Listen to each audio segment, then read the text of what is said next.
જય હિન્દ, સ્વાગત છે આપ સૌનું. સ્ટુડન્ટ્સ, તમને ખ્યાલ જ હશે કે ભૂતકાળમાં G3SSB દ્વારા વાયરમેનની ભરતી આવી હતી. એમાં આ સિમ્બોલ ઘણા પૂછાયા હતા. આ પ્રકારના જે સિમ્બોલ છે એ તમારે યાદ કરી લેવા. ટૂંક સમયમાં આપણે આનો વિડીયો અપલોડ કરીશું. પણ તમે એકવાર સિમ્બોલ તમે જુઓ અહીંયા, જેમ કે આ ઓલ્ટરનેટિંગ કરંટનો સિમ્બોલ આપેલો છે, પછી આ પાવર ફ્રિકવન્સીનો આપેલો છે, ઓડિયો ફ્રિકવન્સીનો આપેલો છે, રેક્ટિફાયર કરંટનો આપેલો છે, અલગ અલગ સિમ્બોલ આપેલા છે. તો બધા સિમ્બોલ તમારે ખાસ યાદ રાખવા પડશે, કારણ કે બધા મોસ્ટલી એક જેવા જ હોય છે.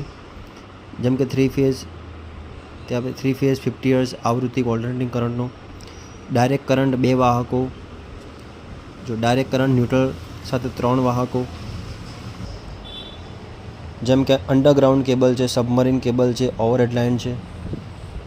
ત્યાર પછી એક વાઇન્ડિંગ છે, 2 અલગ વાઇન્ડિંગ છે. તો અલગ અલગ તમે એ જોઈ શકો છો, બધા સિમ્બોલ આપેલા છે. આ સિમ્બોલ ખાસ યાદ રાખી લેજો. આમાંથી એક સિમ્બોલ એક્ઝામમાં તમારે પૂછાશે જ, કેમ કે સિમ્બોલ જે છે એમાં તમને ખ્યાલ આવે જ્યારે તમે જોબ કરવા જશો ભવિષ્યમાં, ત્યારે સિમ્બોલ પર તમને ખ્યાલ આવવો જોઈએ કે આ શું છે.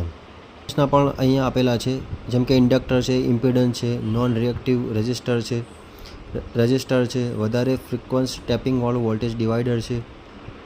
તેના પર તમે જોઈએ વાઇન્ડિંગ છે, કેપેસિટર છે, અર્થ છે.